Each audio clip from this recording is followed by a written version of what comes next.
होता है। अब मोहन भागवत जी कह रहे हैं कि भाई दलितों को मंदिर में चढ़ने दो या उनको कुछ कुछ राइट्स दो, ये दो वो दो। मतलब होता क्या है, मतलब उन चीज़ों से जो देना चाहिए था 10 साल में तुम दलितों को वो तो दे नहीं पाए, लेकिन लास्ट में मंदिर की बात करते हैं कि मंदिर से हमारा कोई गुजारा। तो एक आपको क्यों षड्यंत्र लग रहा है? सामाजिक न्याय की बात कर रहे हैं। सामाजिक न्याय की बात नहीं करे। बाबा साहब डॉक्टर भीमराव अम्बेडकर ने कहा था कि सुबह सुबह की 2 घंटी बजती है, एक मंदिर की घंटी, एक स्कूल की घंटी। हमें मंदिर की घंटी में नहीं जाना, हमें स्कूल की घंटी में जाना, ताकि हमारा विकास हो सके, हमारे अपने जो समुदाय है, अपनी व्यवस्था, अपना जो समाज है वो आगे बढ़ सके। बाबा साहब ने बहुत लंबे समय से शिक्षा की लड़ाई लड़ी हमारे लिए और वो कह के गए थे। तो हमें मंदिर में नहीं जाना। जब उस समय मंदिर में जाना चाहते थे ये लोग मंदिर में नहीं जाने देते। अब हम मिसगाइड कर शिक्षा की तरफ से रोककर हमारे सारे रास्ते बंद करना चाहते हैं। केवल भगवान के मंदिर में घंटा बजाने का काम हमें देना चाहते हैं। हम वो बिल्कुल भी करने के लिए तैयार नहीं। मंदिर में कुछ है ही नहीं, बैठा ही नहीं है मंदिर में। यदि मंदिर में कुछ होता तो आप बताइए, तो फिर एक बात बताइए, मंदिर में यदि कुछ होता तो लोग शिक्षा में क्यों जाते, उच्च शिक्षा में क्यों जाते? आप बताइए। इनके लोग राजनीति में जो आ रहे हैं मिलते हैं ना अच्छे, अरे विचारों को भाड़ में दो। मैं जो कह रहा हूँ, मेरी बात सुनो, मैं ये कह रहा हूँ कि यदि आप मंत्री, उपमुख्यमंत्री, मुख्यमंत्री, जितने भी राज्यसभा, लोकसभा, विधानसभा, विधान परिषद, जितने भी नेता बन रहे हैं, या मंदिर के एक मठ हैं, मठाधीश हैं योगी आदित्यनाथ जी वहाँ के गोरखपुर के, तो आप बताइए यदि उनके मंदिर में कुछ रखा होता तो वो मुख्यमंत्री क्यों बनते? इसका मतलब ये है कि मंदिर में कुछ नहीं रखा। आप बताइए। तो इसीलिए वो चाहते हैं कि इन लोगों का माइंड जो है हम रोकें, उन्हें ब्लॉक करें, उन्हें राजनीति की तरफ न जाने दें, शिक्षा की तरफ न जाने दें। पहले कहते हैं आप लोग हमें घोड़ी पे नहीं चढ़ने देते, अब मोहन भागवत वो बिल्कुल बात सही है। वो घोड़ी पर नहीं चढ़ने देते थे पहले। कई जगह केस आए कि जब जैसे घोड़ी पर नहीं चढ़ने दिया तो निकाली गोली, टाँग दे, गोली मार दी, मर गए। ठाकुर भगदड़ मच गया, आधा काम खाली होगा।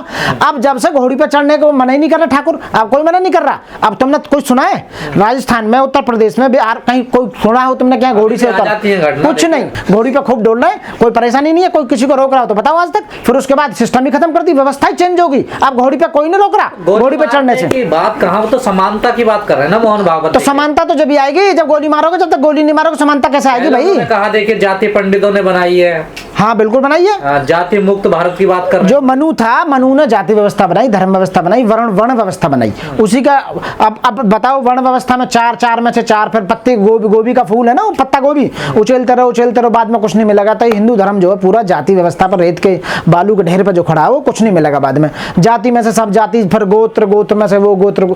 अरे जाति का मतलब क्या है? तुम जाति बना रहे हो, जाति ने छोड़ो, ब्राह्मण बनाओ ना, सब है, ठाकुर बनाओ, वैश्य बनाओ, दलितों को, जो भी राजनीति कर रहा है। अच्छा बनने के लिए ना ब्रह्मांड का ज्ञान होना चाहिए। अच्छा मैं ये कह रहा हूँ, एक बात बताओ, ये जितने भी हैं मोहन भागवत हो या बीजेपी वाले हो, सब दलितों पे राजनीति करो भाई, अपने इन पर करो ना। पंडितों पर राजनीति करो, बनियों पर राजनीति करो, ठाकुरों पर राजनीति करो, सारे दलितों पर राजनीति करोगे? अरे दलितों पर राजनीति करने के लिए है तो सही डॉक्टर भीमराव अम्बेडकर, काशीराम जी, मायावती जी हैं तो सही।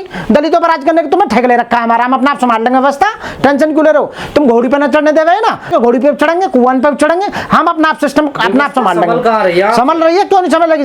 जब अब तक न्यायालय के गोद में थे लोग, न्यायालय के ऊपर सोचते थे, अब न्यायालय हमारे खिलाफ देने लगा। अभी क्या है कि आज मैंने पेपर में पढ़ा कि सुप्रीम कोर्ट ने वो रिट हमारी डिसमिस कर दी, जो वो लड़की जो फूकी थी वहां पे, जला दी, जो दो गई हाथरस में, तो उसके भाई ने यहाँ डाली थी कि मुझे नौकरी दी जाए और हमें जो है और औरों को जो वो दिया जाए, सजा दी जाए जो बाकी छोड़ दिए। सुप्रीम कोर्ट ने उसे सुनने से मना कर दिया कि ये हम नहीं सुनेंगे, सरकार का मामला है, ठीक है ना। और नौकरी देने की बात जो, ये कोई जरूरी नहीं है नौकरी देनी, सुप्रीम कोर्ट ने सीधे मना कर दिया, ना सुन रहे हम तुम्हारी, एंटरटेन ही नहीं कर रहे तुम्हारी, तो सरकार का मामला। तो अब जब देखो सुप्रीम कोर्ट नहीं सुनना, अन्ना हाई कोर्ट सुनना, तो सुनेगा कौन? तो भगवान बुद्ध ने कहा आपको दीपक खुद बना, अपने दीपक स्वयं बनो, ठीक है ना। तो खुद ही सुमोटो लेना पड़ेगा, खुद ही करना पड़ेगा सुधार। कहते हैं हमारी कोई चिंता नहीं करता, हमारी कोई बात नहीं करता, मोहन भागवत बात कर रहे हैं तो फिर भी। अरे भैया जो चिंता करने वाले उन्हें कहाँ आने दे रहे हैं? ये बताइए ना, राजनीति में ये नहीं आने दे रहे।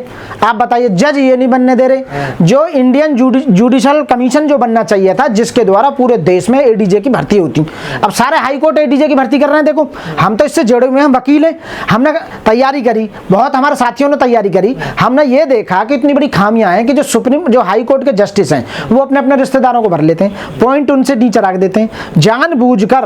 कोई भी किसी भी देश में कोई व्यवस्था नहीं है कि जजों की भर्ती जज ही करेंगे, आज तक कहीं नहीं। आप कह रहे राजनीति में नहीं आने देते, राष्ट्रपति पहले दलित बनाया, अब आदिवासी बनाया, प्रधानमंत्री पिछड़े हैं। पिछड़े कहाँ? प्रधानमंत्री कौन करा पिछड़े हुए? हुए हैं प्रधानमंत्री? तुमने कौन है प्रधानमंत्री? अरे यार कहने से थोड़ी होगा। जाति प्रमाण पत्र तुमने देखा कभी?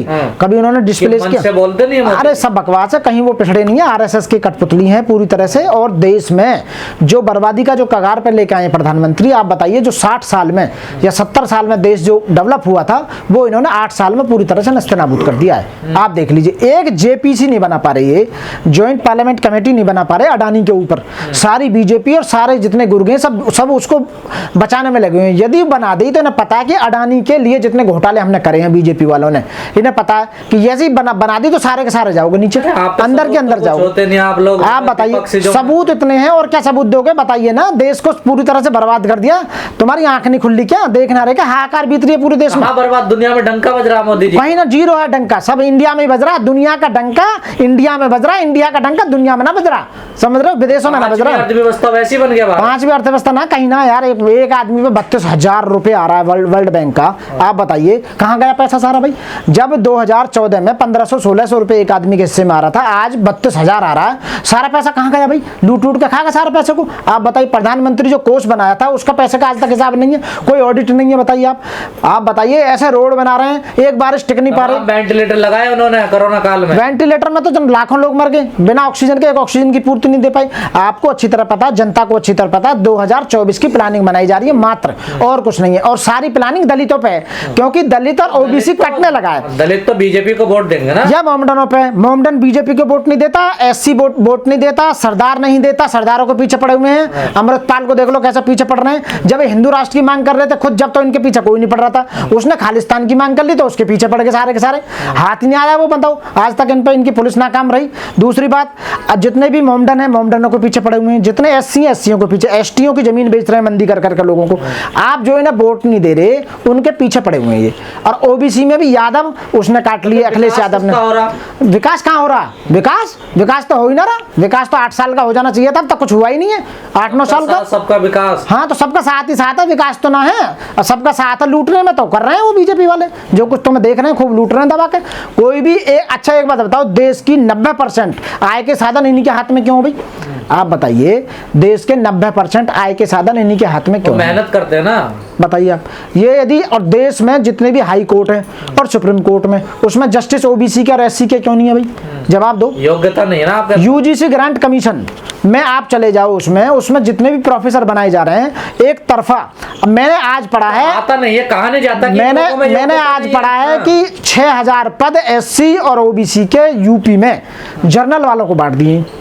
बताइए ये अन्याय नहीं है तो और क्या नहीं है? बताइए आप बताइए। जिन लोगों, सबसे पहले तो उनका रोजगार खत्म कर दिया, रोजगार खत्म करने के उनके आय के साधन खत्म कर दिए सब कुछ, और उसके बाद में उनकी शिक्षा खत्म कर दी, उनका स्वास्थ्य खत्म कर दिया। भाई मैं कह रहा हूँ, जब गरीबी नहीं हट रही तो गरीबों को हटा रहे हैं। तो देश जब गरीबी नहीं हट रही तो गरीबों को हटाने का काम कर रहे हैं। गरीब हटा रहे, फकीर है प्रधानमंत्री। हमने फार्म भरा कि 10 लाख रुपए हमें दे दो। अरे तुम तो एडवोकेट हो, तुम्हें लोन ही नहीं मिलेगा। अरे कमाल है यार, अडानी को तो 10 लाख करोड़ का मिल गया, हमें 10 लाख रुपए का नहीं मिला लोन। बताओ, ये कह रहे कि 10 लाख, और ऊपर से कह रहे 4 बुलाओ गवर्नमेंट एम्प्लॉय अपने गारंटर। अरे गवर्नमेंट एम्प्लॉय होती तो फिर लोन क्यों लेते भाई हम? बताइए आप। इनका लोन देने का ये सिस्टम है। एससी एसटी के लिए जो ग्रांट आती है, पैसा जो आता है, उनकी शिक्षा पे वो खर्च पूरा नहीं हो रहा। उनके जो छोटे छोटे व्यापार उद्योग धंधे खोलने के लिए देना चाहिए, वो आज तक इन्होंने पूरा नहीं किया। जानबूझकर गुलामी में ढकेलना चाहते हैं ये दलितों को, लेकिन ये पॉसिबल नहीं है। क्यों पॉसिबल? इसलिए नहीं है क्योंकि एक जो रिजर्वेशन था, पॉलिटिकल रिजर्वेशन, वो बाबा साहब अपने जीते जी पूरा कर गए थे उसे।